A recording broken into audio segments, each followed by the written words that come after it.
أعوذ بالله من الشيطان الرجيم. بسم الله الرحمن الرحيم.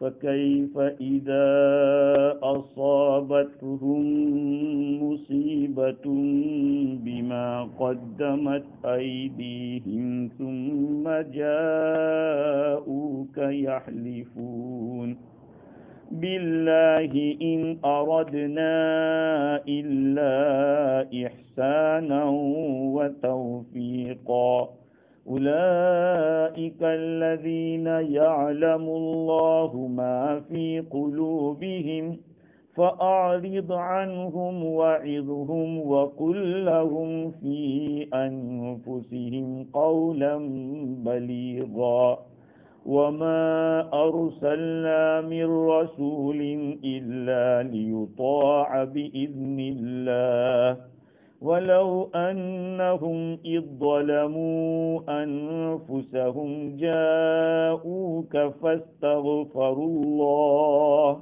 واستغفر لهم الرسول لوجدوا الله توابا رحيما صدق اللہ العظیم.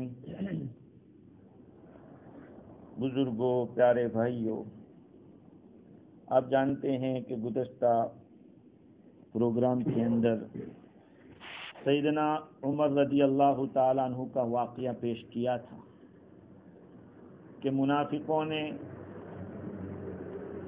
حضور اکرم صلی اللہ علیہ وسلم کے فیصلے پر رضامندی نہ دکھلا کر حضرت عمر رضی اللہ عنہ کے پاس فیصلہ کروایا. حضرت عمر رضی اللہ تعالیٰ نے تلوار کے ذریعے اس منافق گردن مار دی. آگے کیا ہوا؟ اب یہ کمپلین کرنے جاتے ہیں حضور صلی اللہ علیہ وسلم کے پاس کہ ہمارے آدمی کو مار ڈالا ہے، ہماری کوئی نیت خراب تھی نہیں، ہمارا ارادہ کچھ اور تھا اور عمر نے ان کو قتل کر دیا، لہذا ہمارے آدمی کو قتل کرنے کا جو بدلہ ہے وہ ملنا چاہیے. اللہ تعالیٰ نے اس کا صاف ستھرا جواب دے دیا کہ عمر نے کچھ غلط نہیں کیا ہے. نفاق تھا، حضور کے فیصلے پہ جو ناراض ہو اس کو یہی ہونا چاہیے کہ یہی سزا ہونی چاہیے. خیر، پہلی آیت کا ترجمہ یہ ہے کہ فکیف، کہ ان کی کیسی بنتی ہے جب ان کے پاس مصیبت آتی ہے اپنے کیے کی وجہ سے، ان اعمال کی وجہ سے جو ان کے ہاتھوں نے آگے بھیجا ہے، پھر وہ آپ کے پاس آتے ہیں قسمیں کھاتے ہوئے، باللہ ان اردنا الا احسانا و توفیقا، اللہ کی قسم ہمارا ارادہ تو مقابل پر احسان کرنا اور آپس میں موافقت پیدا کرنا تھا، اور کوئی ارادہ نہیں تھا. اس آیت کا ماقبل سے تعلق کیا ہے؟ امام فخر الدین رازی علیہ الرحمہ نے لکھا ہے کہ یہ فکیف اذا اصابتہم مصیبۃ بما قدمت ایدیہم، یہ بیچ میں جملہ معترضہ کے طور پر آیا ہے. اوپر سے اس کا تعلق یہ ہے کہ جب ان کو اللہ اور اس کے رسول کی طرف بلاتے ہیں تو منافقوں کو تم دیکھو گے کہ وہ آپ سے پورا اعراض کرتے ہیں اور پھر کیا کرتے ہیں؟ قسمیں کھا کھا کے آپ کے پاس آتے ہیں کہ ہمارا ارادہ نہیں تھا، یہ نہیں تھا. یہ اصل کلام پورا یہ ہے، بیچ میں جملہ معترضہ ہے. بعض لوگوں نے یہ کہا ہے کہ اوپر شیطان کے پاس فیصلہ کرانا، کعب بن اشرف کے پاس جا کے فیصلہ کرانا، یہودیوں کے پاس جا کے فیصلہ کرانا، حضور اکرم صلی اللہ علیہ وسلم سے نفرت کرنا، حضور سے دور بھاگنا، یہ ان کی نفرت کی نشانی تھی. بتا رہا تھا کہ ان کو اللہ کے رسول سے نفرت ہے. جب ان سے کہا جاتا ہے کہ جب تم سلامتی کے حالات میں حضور سے اس نفرت کرتے ہو، اچھے حالات میں حضور سے نفرت کرتے ہو، تو پھر مصیبتوں کے وقت کیا ہوگا؟ تب تک قسمیں کھا کھا کے آتے ہو. اللہ تعالیٰ یہ بتلا رہے ہیں. خیر، فَكَيْفَ إِذَا أَصَابَتْهُم مُّصِيبَةٌ بِمَا قَدَّمَتْ أَيْدِيهِمْ، پھر کیسا حال ہوتا ہے جب ان منافقوں کے پاس کوئی مصیبت آتی ہے ان اعمال کی وجہ سے جو ان کے ہاتھوں نے آگے بھیجے ہیں۔ کیا مصیبت آتی ہے؟ حضرت عمر رضی اللہ تعالیٰ عنہ نے اس منافق کا قتل کر دیا تھا۔ اس وقت انہوں نے یہ کہا کہ حضور کے فیصلے سے وہ ناراض تھے، اس لیے حضرت عمر کے پاس گئے تھے۔ یہ حضور صلی اللہ علیہ وسلم کے پاس آ کر مطالبہ کرنے لگے کہ عمر نے ہمارے آدمی کو مار ڈالے، بڑی مصیبت تھی ان کے لیے، لہٰذا ہمیں خون بہا دینا چاہیے۔ قسمیں کھانے لگے کہ ہم غیر رسول کے پاس ایسے ہی نہیں گئے، کوئی مقصد تھا ہمارا، اللہ کے رسول کے سوا دوسرے کے پاس فیصلہ کرانے کے لیے جانا، ہمارا ارادہ کچھ اور تھا اور عمر کچھ اور سمجھے۔ یہ ہے، یہ مصیبت تھی ان کے اوپر۔ اور بعض لوگوں نے یہ کہا ہے، جیسے ابو علی جبائی ہے، ان کا کہنا یہ ہے کہ اللہ تعالیٰ نے حضور صلی اللہ علیہ وسلم کو حکم دیا کہ غزوات کے اندر جاویں لیکن ان منافقوں کو ساتھ میں نہ لے جاویں۔ ان کی رسوائی ہوئی، پریشانی ہوئی، اسی کو مصیبت کہا گیا ہے۔ اور ابو مسلم اصفہانی کا کہنا یہ ہے کہ مصیبت یہ تھی کہ منافقوں کو خبر دی گئی کہ تم لوگ شیطانوں کے فیصلوں پر راضی رہتے ہو اور حضور کے فیصلے پر ناراض رہتے ہو۔ حضور نے فرمایا کہ تم کو مصیبت پہنچے گی، یاد رکھنا، تمہیں ایسے حالات آئیں گے تمہیں ہمارے پاس ہی آنا پڑے گا۔ یہ حضور نے ان کو بتلا دیا تھا پہلے سے، تم لوگ ایمان ہمارے سامنے ظاہر کرتے ہو اور ہمارے فیصلے پہ راضی نہیں رہتے، اور پھر جب حالات آتے تو قسمیں کھا کھا کے کہتے ہو کہ ہمارا تو ارادہ دوسرا نہیں تھا۔ عرب لوگوں کی ایسی عادت تھی کہ جب کسی کو کوئی خوشخبری سنانی ہو یا ڈرانا ہو تو کہتے ہیں کہ کیسا ہوگا جب ایسا ہوگا، تو جب حالات آئیں گے تو پتہ چلے گا۔ اسی طرح سے یہاں بھی کہ کیسا ہوتا ہے تمہارا حال جب تمہارے پاس کوئی مصیبت آتی ہے، تمہارے ان کے کیے کی وجہ سے، ان اعمال کی وجہ سے جو ان کے ہاتھوں نے آگے بھیجا۔ وہ کیا اعمال تھے؟ اللہ کے رسول کے فیصلے سے اعراض کرنا، حضور صلی اللہ علیہ وسلم کے فیصلے پہ ناراض ہونا، یہ ساری چیزیں تھیں۔ بما قدمت ایدیہم ثم جاؤوک یحلفون، پھر وہ آپ کے پاس قسمیں کھا کھا کے آتے ہیں، حضور کے پاس آ کے قسم کھاتے تھے کہ عمر نے غلط مار دیا ہمارے آدمی کو۔ اس آدمی کا ارادہ یہ تھوڑی تھا کہ وہ آپ کے فیصلے پہ راضی نہیں تھا، فیصلے پہ تو راضی تھا لیکن کچھ اور ہماری نیت اور تھی۔ کیا تھی وہ نیت؟ احسان اور توفیق، یہ دو ارادے تھے ہمارے۔ اب احسان اور توفیق کا کیا مطلب؟ ایک مطلب تو یہ ہے کہ ہم چاہتے تھے کہ اگر حضور کا فیصلہ یہ ہوا کہ منافق غلط ہے، یہودی صحیح ہے، تو اب ان دونوں میں دشمنی ہو جائے گی اور اختلاف ہوگا، تو ہم تو یہ چاہتے تھے کہ کوئی ایسا فیصلہ ہو کہ دونوں راضی رہیں آپ صلی اللہ علیہ وسلم کے فیصلے سے۔ تو حق ہے، ایک کو برا لگے گا ایک کو اچھا لگے گا، آج دنیا کا یہی تو دستور ہے، یہی تو دستور ہے کہ آپ اگر کسی کے فیور میں فیصلہ کرو وہ آپ کو اچھا کہے گا، اور جس کے خلاف کیا وہ ناراض ہوگا، حالانکہ جانتا ہے کہ میں غلط ہوں، پھر بھی وہ ناراض ہوگا، یہ نہیں سوچے گا کہ اس نے صحیح فیصلہ کیا ہے۔ تو یہ منافقوں نے جا کے حضور سے یہ کہا تھا کہ ہمارے آدمی نے یہ ارادہ نہیں کیا تھا کہ حضور کی مخالفت کرے، یہ ارادہ نہیں تھا، بلکہ ارادہ یہ تھا کہ آپ کا فیصلہ تو اوپن تھا، یہ صحیح یہ غلط۔ اب حضور کے سامنے ایک غلط ہو گیا ایک صحیح، تو ان میں آپس میں اختلاف رہے گا، جھگڑا رہے گا، تو ہم چاہتے تھے کہ کوئی آدمی ایسا فیصلہ کر دے کہ ان دونوں کو ملا دے، دونوں کو راضی رکھ کے چلے۔ آج دنیا میں یہی تو ہوتا ہے کہ سب کو راضی رکھ، کیسے چل سکتے ہیں سب کو راضی کر کے؟ ہیں شیطان کو بھی راضی رکھے، رحمان کو بھی راضی رکھے، یہ ہو سکتا ہے؟ نہیں ہو سکتا۔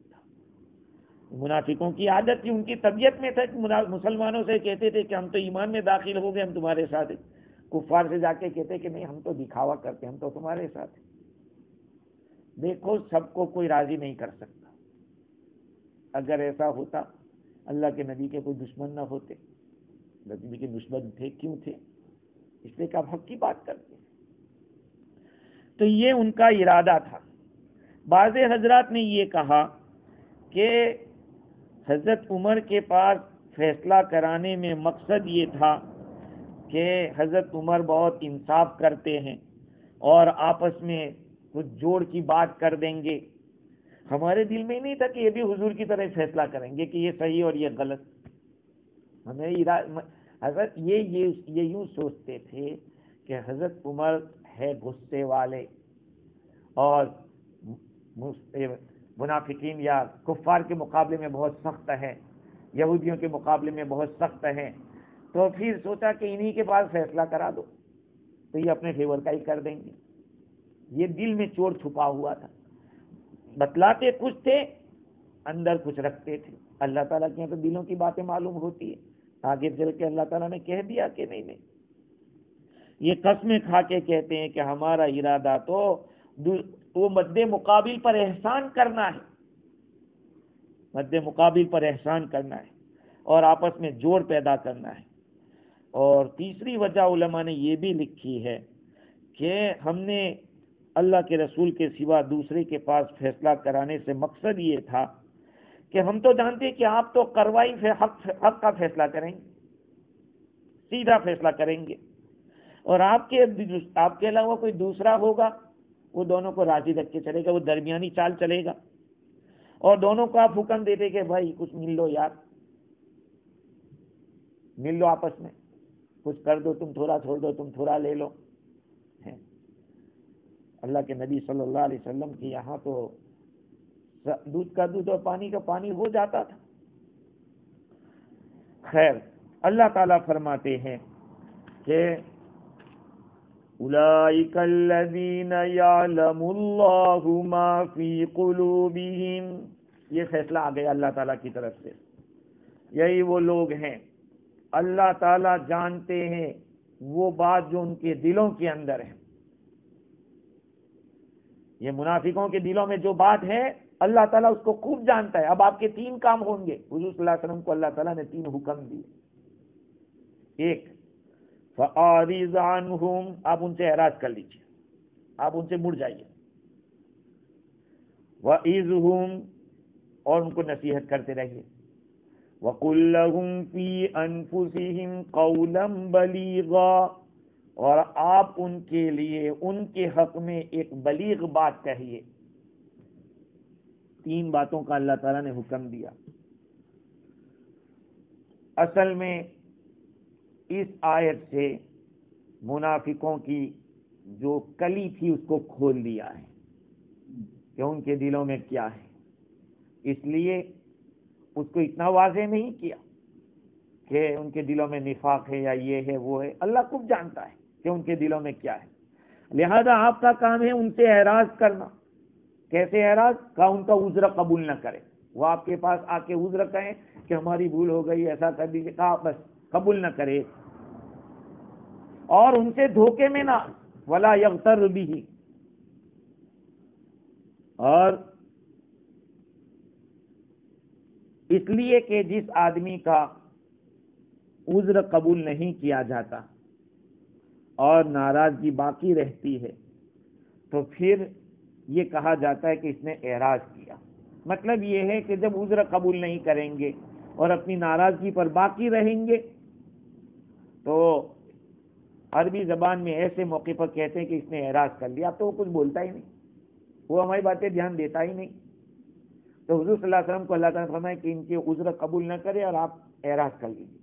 ایک مطلب لوگوں نے یہ بھی لکھا ہے کہ آپ ان کے پردے کو کھولے نہیں، ان کا پردہ چاک نہ کرے، رہنے دے، چپ رہے۔ کبھی کبھی دشمن کی کھلی برائی کو بھی ایسا سمجھ کے چلنا پڑتا ہے کہ میں نہیں جانتا ہوں۔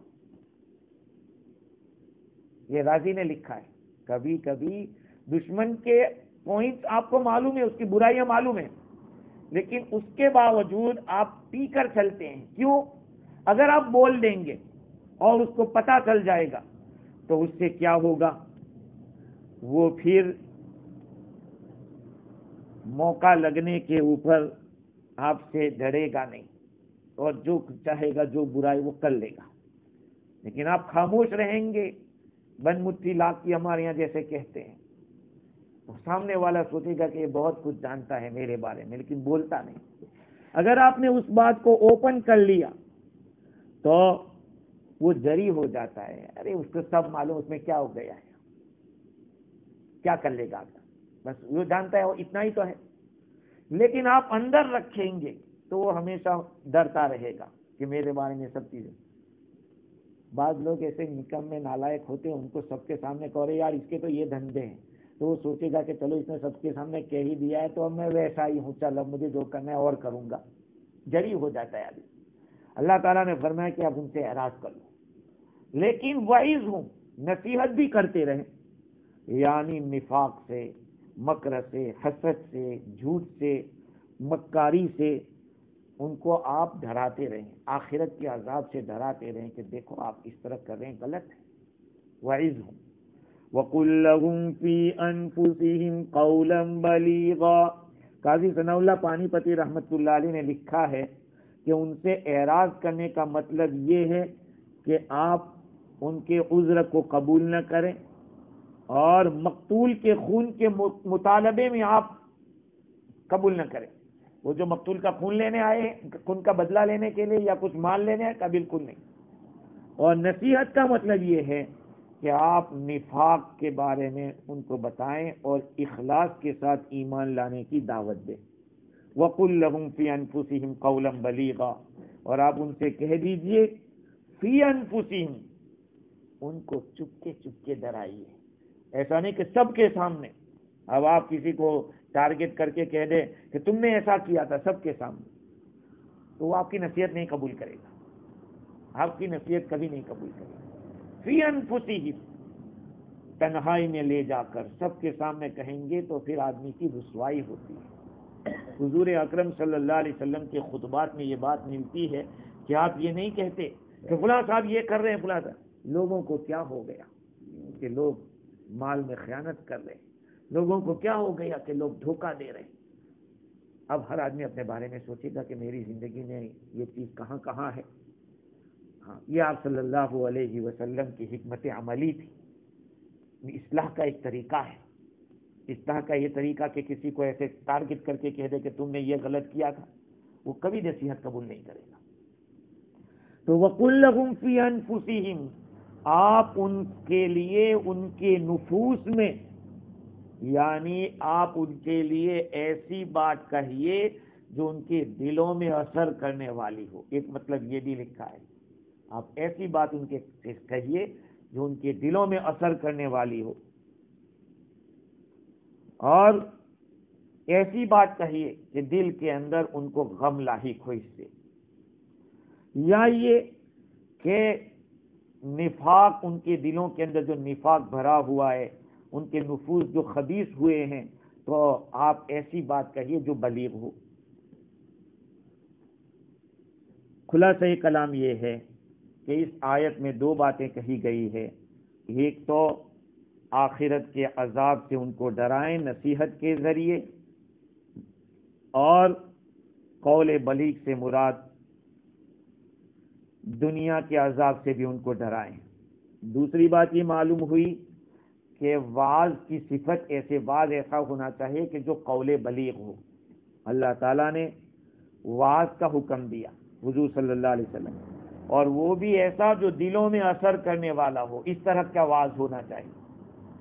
آگے اللہ تعالیٰ فرماتے ہیں وَمَا أَرْسَلْنَا مِن رَّسُولٍ إِلَّا لِيُطَاعَ بِإِذْنِ اللَّهِ، ہاں ہم نے رسولوں میں سے جس کسی رسول کو بھیجا ہے فقط اس لیے کہ ان کی اطاعت کی جائے، نہ یہ کہ ہم ان کی پیدائش منائیں ہیں، گھر سے جلوس کریں۔ اس کے لیے نبی نہیں آتے تھے، نبی کو بھیجا ہی اس لیے جاتا تھا کہ ان کا کہنا مانے۔ آج ہم لوگوں نے تو یوز کرنا شروع کر دیا، فلاں بزرگ کے ان کی وفات منائی جا رہی، فلاں صاحب کہ ان کی چھٹی منائی جا رہی ہے، ارے ان کی جو باتیں ہیں اس پہ عمل کرو۔ وَمَا أَرْسَلْنَا مِن رَّسُولٍ إِلَّا لِيُطَاعَ بِإِذْنِ اللَّهِ، جس کسی رسول کو ہم نے بھیجا فقط ایک مقصد کے لیے، اللہ کے حکم سے ان کی اطاعت کی جائے۔ وہ جو بھی بات کریں گے اللہ کی کریں گے تو آپ کو اطاعت کرنا ہے، یہ ہے۔ اس آیت کریمہ سے پہلے وہ آیت گزری تھی کہ اللہ تعالیٰ نے اپنی اطاعت کرنے کا حکم دیا، رسول کی اطاعت کا حکم دیا اور اولو الامر کی اطاعت کا حکم دیا تھا۔ اس کے بعد بتایا کہ شیطانوں کے پاس اپنا فیصلہ مت کراؤ، اللہ کے رسول کے پاس فیصلہ کراؤ۔ رسول سے منافقوں نے جو غلط کیا تھا اس کا تذکرہ آیا۔ اب اللہ سبحانہ و تعالی اس آیت میں پھر حضور کی اطاعت کے بارے میں بتلا رہے ہیں کہ وما ارسلنا من رسول الا لیطاع باذن اللہ۔ تفسیر روح البیان میں لکھا ہے کہ کسی مقصد کے لیے رسول کو نہیں بھیجا جاتا، کوئی اور مقصد نہیں ہوتا۔ یہ نہیں کہ آپ رسول کے نام کے اوپر بس جلسے جلوس کرتے رہو، کھاتے پیتے رہو اور خلاف شرع کام کرتے رہو، ڈیجے بجاتے رہو۔ اللہ تعالیٰ تو فرماتے ہیں کہ ہم نے تو رسول کو اسی لیے بھیجا تھا کہ اس کی اطاعت کی جائے، اس کا کہنا مانا جائے، وہ بھی اللہ کے حکم سے، ہاں، اور کسی کام کے لیے نہیں، کیونکہ نبی بھیجا ہی جاتا ہے اللہ کی طرف سے، تو اللہ ہی جانتا ہے کہ کیوں بھیجا ہے۔ جب اللہ خود بتا رہا ہے وہ تو ہمیں کرنا نہیں، اطاعت تو رسول کی کرنی نہیں۔ زندگی کے ہر شعبے میں حضور کا طریقہ معلوم کرو کہ حضور کے کھانے کا طریقہ، سونے کا طریقہ، لوگوں سے ملنے کا طریقہ، حضور کی نماز کا طریقہ کیا کیا تھا۔ یہ سچی محبت ہے، لیکن اس کو کوئی نہیں سمجھتا کہ یہ محبت ہے۔ ہاں، محبت اور چیزوں کو سمجھا جا رہا ہے۔ جتنی زیادہ بڑا جلوس نکلے گا، جتنی فحاشی اس میں ہوتی ہو، بے حیائی ہوتی ہو، اس کو سمجھیں گے کہ ہم نے حضور کا نعوذ باللہ حق ادا کر دیا۔ حضور کا حق تو وہی ہے کہ جو بتایا ہے آپ نے، جس مقصد کے لیے حضور آئے تھے اس کو اپنی زندگی میں لاؤ۔ وما ارسلنا من رسول الا لیطاع باذن اللہ۔ ایک بات اور معلوم ہوئی کہ جو کوئی بھی رسول دنیا میں آیا ہے وہ شریعت لے کے آیا ہے اور اسی شریعت پہ چلانا ہے لوگوں کو۔ اللہ تعالیٰ نے رسولوں کو اسی لیے بھیجا کہ شریعت پہنچائے۔ ہاں، رسول کا مقام اسی لیے بڑا کہ ہمارے اور اللہ کے بیچ میں واسطہ ہے وہ۔ ہاں، جب کوئی آدمی پرائم منسٹر تک پہنچا ہوا ہوتا ہے اور آپ کا کوئی کام ہو وہ کراتا ہے تو اس کی عزت کرتے ہیں، ارے یار یہ تو پرائم منسٹر سے ملا ہوا ہے، کچھ کام ہو تو اس سے کرا لیں گے، کرتے ہیں کہ یہ تو اللہ تعالیٰ حکم الحاکمین کے ساتھ، رسول بیچ میں واسطہ ہے ہمارے۔ اس لیے اللہ کے نبی کے نام کو بھی ایسے اکرام کے ساتھ بولو، ان کا نام آوے تو صلی اللہ علیہ وسلم بھی اس طرح سے بولو کہ دل سے آپ کو ایسا لگ رہا ہو کہ ہمارا نبی کیسے تھے، ہمارے نبی کیسے تھے۔ ہاں، تو ایک بات تو یہ معلوم ہوئی۔ دوسری ایک بات یہ معلوم ہوئی کہ نبی معصوم ہوتا ہے۔ ایک بات یہ معلوم ہوتی ہے شاید سے، نبی معصوم ہوتا ہے کیونکہ نبی کو آئے ہی اس لیے تھے کہ ان کی اطاعت کی جائے۔ اب اگر نبی نعوذ باللہ ثم نعوذ باللہ گناہ کریں گے تو کیا گناہ میں بھی اطاعت ہوگی؟ لہذا نبی سے جو بھی ظاہر ہوگا وہ اللہ کی رضامندی والا عمل ہی ہوگا۔ نبی معصوم ہوتا ہے، نبی سے کبھی گناہ نہیں ہو سکتا، خیال بھی نہیں ہو سکتا، اس لیے کہ وہ چیز نبیوں میں ہوتی ہی نہیں، گناہ کا مادہ ہی نہیں ہوتا۔ سمجھے؟ ایک بات یہ معلوم ہے کہ انبیاء کرام علیہ السلام معصوم ہوتا ہے کیونکہ اللہ نے ہمیں ان کی اقتداء کرنے کا حکم دیا۔ اگر وہ رونگ کریں گے تو کیا ہمیں رونگ کا اقتداء کرے گا؟ ارے رونگ ان سے ہوگا ہی نہیں، تو رونگ کا اقتداء بھی نہیں ہوگا۔ وہ جو بھی کریں گے اللہ کے حکم کے مطابق کریں۔ بات سمجھ میں آئی؟ یہ ہے وما ارسلنا من رسول الا لیطاع باذن اللہ۔ ہم نے کسی بھی رسول کو بھیجا مگر ہم نے نہیں بھیجا کسی بھی رسول کو مگر تاکہ ان کی اطاعت کی جائے اللہ کے حکم سے۔ وَلَوْ أَنَّهُمْ إِذ ظَّلَمُوا أَنفُسَهُمْ جَاءُوكَ فَاسْتَغْفَرُوا اللَّهَ وَاسْتَغْفَرَ لَهُمُ الرَّسُولُ لَوَجَدُوا اللَّهَ تَوَّابًا رَحِيمًا۔ اگر یہ منافق لوگ جب انہوں نے اپنے آپ پر ظلم کیا تو وہ آپ کے پاس آتے پھر آپ وہ اللہ تعالیٰ سے استغفار کرتے اور رسول ان کے لیے استغفار کرتے تو اللہ کو توبہ قبول کرنے والا، رحم کرنے والا پاتے۔ ہاں، ان کو کرنا یہ تھا، منافقوں کو کرنا ہے۔ جب بات جو ہو گئی کہ بھانڈا پھٹ گیا کہ اللہ کے نبی نے فیصلہ کیا تھا، اس پہ انہوں نے قبول نہیں کیا اور حضرت عمر رضی اللہ تعالیٰ تلوار سے فیصلہ کر دیا، اسی وقت سے وہ فاروق کہلائے، جبریل امین نے آ کے لقب دیا ہے فاروق حضرت عمر رضی اللہ عنہ کو فاروق حضرت جبریل نے کہا ہے، یہ فاروق ہے، حق و باطل کو جدا کرتے۔ تو اللہ تعالیٰ فرماتے ہیں کہ ان لوگوں نے اگر اس طرح کیا، ظلم کیا، کیا ظلم کیا تھا؟ ان کا ظلم یہ تھا کہ انہوں نے رسول اللہ صلی اللہ علیہ وسلم کے فیصلے پہ رضامندی کا اظہار نہیں کیا تھا، یہ ان کا ظلم تھا۔ اس کے شان نزول کے بارے میں امام رازی نے لکھا ہے، ایک بات تو یہ لکھی کہ حضرت عمر رضی اللہ تعالیٰ عنہ والے کیس کے اندر اگر وہ حضور کے پاس آ جاتے، اللہ سے استغفار کرتے، شرمندگی کا اظہار کرتے، توبہ کرتے، اور رسول اللہ صلی اللہ علیہ وسلم بھی ان کے لیے استغفار کر لیتے تو اللہ ان کو معاف کر دیتا، توبہ قبول ہوتی۔ ایک تو بات یہ۔ دوسری بات یہ لکھی ہے ابو بکر اسم کے حوالے سے کہ منافقوں کی کچھ لوگوں نے حضور صلی اللہ علیہ وسلم کے حق میں کوئی مکاری کی تھی، آپس میں کوئی پلان کیا۔ یہودیوں نے بہت پلان کیے حضور کے خلاف، لیکن وہ کامیاب نہیں ہوئے۔ حضور صلی اللہ علیہ وسلم کے اوپر جادو بھی ہوا تھا، وہ بھی یہودی نے ہی کیا تھا، لبید بن عاصم اور اس کی بیٹی نے کیا تھا۔ ہاں، حضور کو زہر بھی دیا گیا بکری کے گوشت کے اندر، وہ بھی ہوا۔ پتھر حضور پر گرانے کی کوشش بھی یہودیوں نے کی تھی چپکے سے، لیکن وہ کامیاب نہیں ہو سکے۔ یہاں پر بھی ایسا ہوا کہ کوئی پلان کر کے آئے حضور صلی اللہ علیہ وسلم کی مجلس میں، اور انہوں نے دیکھا، جبرائیل علیہ السلام نے آ کے حضور کو خبر دی کہ دیکھو یہ لوگ اس مقصد کے لیے آئے ہیں۔ حضور صلی اللہ علیہ وسلم نے فرمایا کہ کچھ لوگ آئے یہاں پر ایک ایسی بات کا ارادہ کر کے جس کو وہ پانے والے نہیں ہیں، ان کو چاہیے کہ وہ کھڑے ہو جائے اور اللہ سے استغفار کریں، یہاں تک کہ میں بھی ان کے لیے استغفار کروں گا۔ کوئی کھڑا نہیں ہوا، کوئی بھی کھڑا نہیں ہوا۔ حضور نے فرمایا کہ کھڑے نہیں ہوتے تم لوگ، نہیں کیا انہوں نے۔ حضور صلی اللہ علیہ وسلم نے 12 آدمیوں کے نام لیے، یا فلان، ارے فلانے تو کھڑا ہو، ارے فلانے تو کھڑا ہو، 12 آدمیوں کے نام گنا دی۔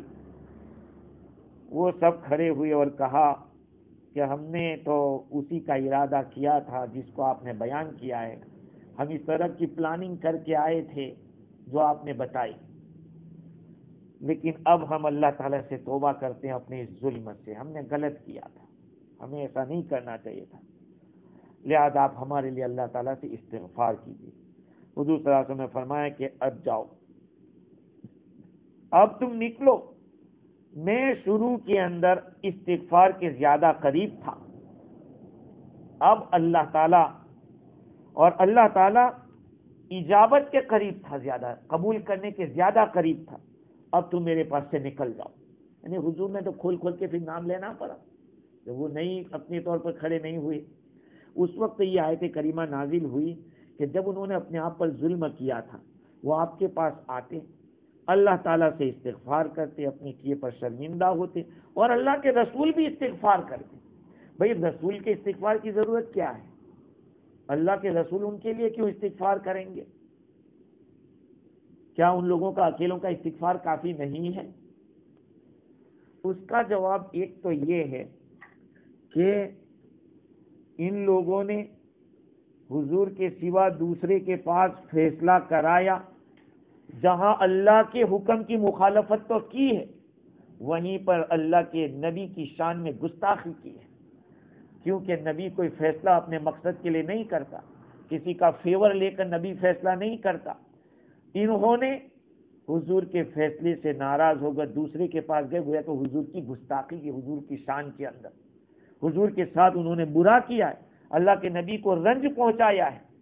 اس لیے پہلے تو اپنا گناہ اللہ سے معافی مانگے.